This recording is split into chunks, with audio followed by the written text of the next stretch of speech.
Müğənni Afeliya Şabanova son açıqlaması ilə diqqət mərkəzinə düşüb.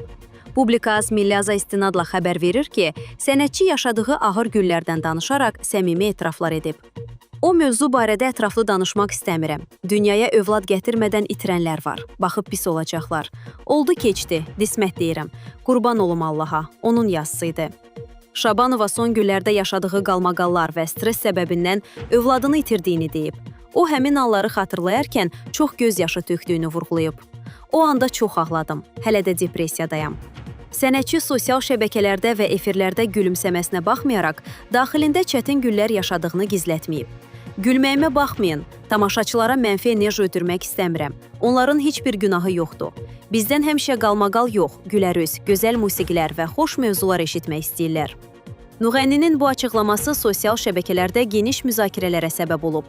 İzləyicilər ona dəstək mesajları yazaraq səbr və güc arzulayıblar.